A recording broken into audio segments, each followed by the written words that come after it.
We're not going to talk about that album anymore. You know the one. I am altering the deal. Pray I don't alter it any further. But these were your picks for the best metal albums of 2022, avoiding ones that I already mentioned in my own lists. And we're starting with Hath with All That Was Promised.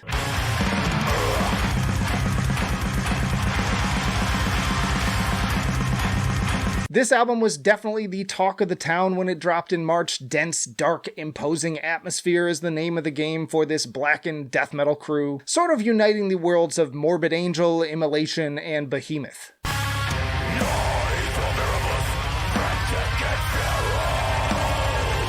The drummer in particular is absolutely killing it, alternating ferocious blast beats with moody doom and gloom. One of the most requested death metal albums this year. Death to all of them. Then on a different note, we have Kardashev with Liminal Rite.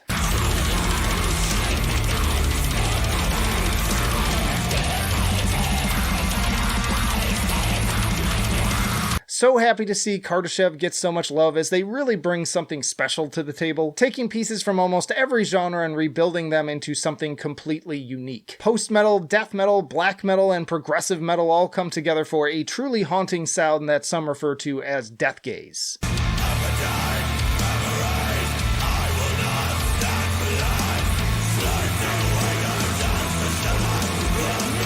Vocalist Mark Garrett does fantastic work alternating between harrowing, blackened snarls and deep death bellows with pristine, blissful cleans. Not to mention, he's just a really cool guy and one of my favorite guests on the channel so far. 10 minutes of like dum dum dum. You know what I mean? It's wonderful. I love it. Then there's Venom Prison with Erebos.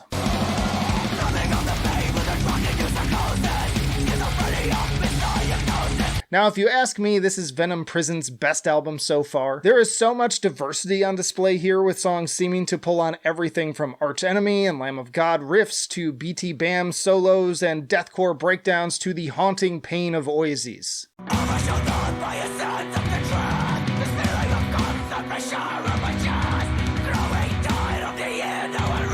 Really impressive stuff that only gets me more excited for what the future holds for this band. In the end, I don't care how loud and abrasive your music is, I just need it to grab my attention, and Erebos does that with flying colors. Absolutely. Then a very popular choice here, we have Garea with Mirage.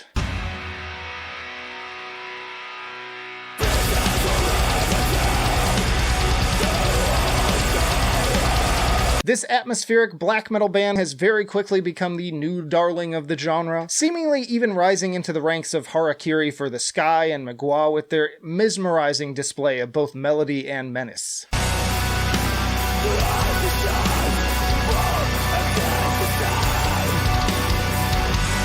Understandable why y'all pick this as one of your favorite black metal albums of this year alongside the likes of Blut aus Nord. Admittedly, I slightly preferred 2020's Limbo over this one, but tracks like Deluge and Mirage more than illustrate the sheer power of their all-encompassing wall of sound.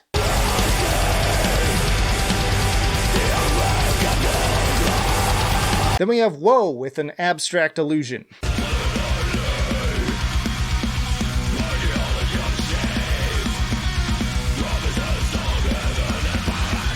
Arguably the most requested album I didn't talk about this year, and as much as I enjoyed the latest Warforged album, this almost felt closer to what I loved about Voice back in 2019. I hear elements of Opeth, Between the Buried and Me, Devin Townsend, Obscura, and plenty more.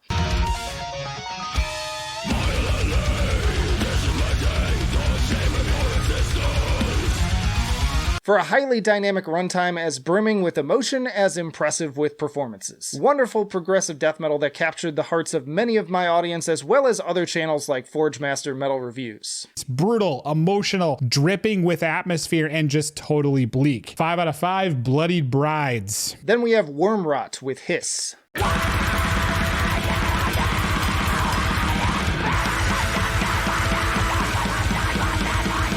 Easily one of the best grindcore albums of 2022, second only to Napalm Death's latest EP in my book. At 21 tracks over 33 minutes, it keeps a brisk pace and offers plenty of the high-octane brutality that the genre is known for, but also enough fun little twists to keep things interesting. In particular, I love the screeching of the additional string instruments on Weeping Willow.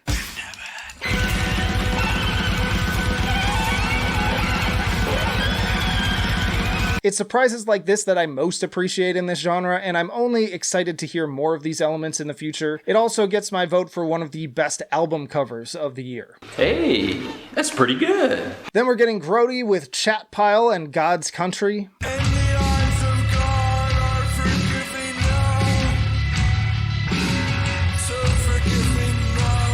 I was really happy to see this get picked, as it's another one I didn't really end up talking about, but goddamned if this isn't just one of the most sick-in-the-head, psychopathic sounding albums of the year. Ken Mode would be another excellent choice, but this one is extra levels of deranged.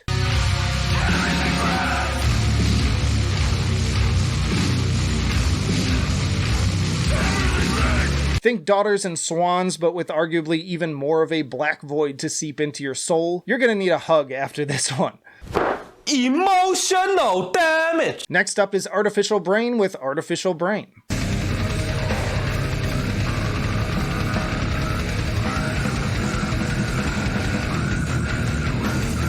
This New York death metal crew combines dissonance, brutality, and progressive song structures in a way that gives even Gorguts a run for their money, and all the while crafting compositions that are never style over substance or simply technical for technicality's sake. Tracks like A Lofty Grave and Celestial Cyst are the perfect example, traversing a challenging display of blast beats, pace changes, and gurgly death growls while still maintaining a sense of earworm hooks and memorable melodies.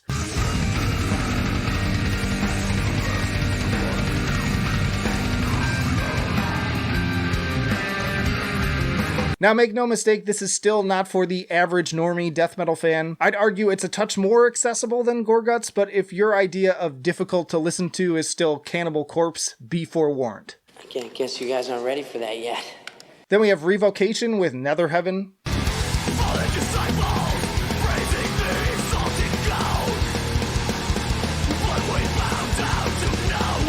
If the Lovecraft-inspired The Outer Ones was amongst their most progressive works to date, Netherheaven finds Revocation digging deep into their darkest depths of hell for their death metal roots, even featuring a posthumous performance from the Black Dahlia Murders' Trevor Sternad, as well as the corpse grinder himself on the brutal closer Recrucified.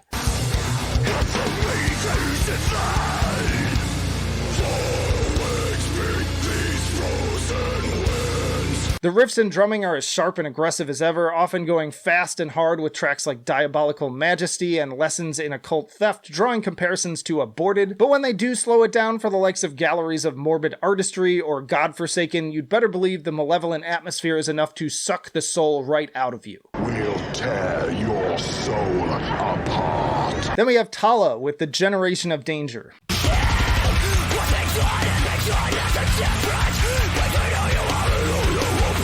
Again, I am so thrilled to see the love for this album in the comments during my coverage regarding 2022 nu metal albums and the best albums of November, because between this and Metriphagy, I think that Tallah are poised to become the next big band in metal over the coming years. And from the insane drumming of Max Portnoy to the demented vocal gymnastics of Justin Bonnets, it's no wonder why.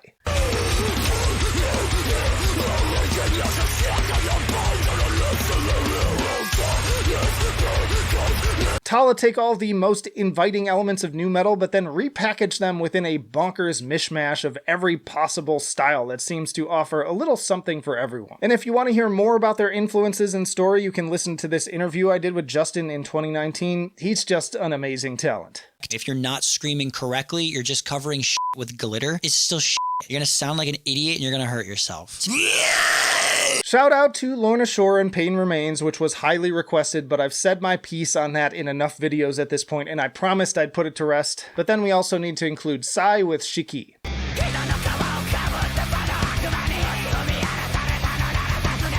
I've already talked about Sigh in a lot of videos this year. I did a discography tier list, listed them among the best of that month, and mentioned them in both my most underrated and weirdest bands videos. But I did not include them in any of my year-end lists, and they were a top pick both from Patreon and the general audience by a wide margin. So who am I to deprive this incredible progressive avant-garde black metal band one last encore in 2022?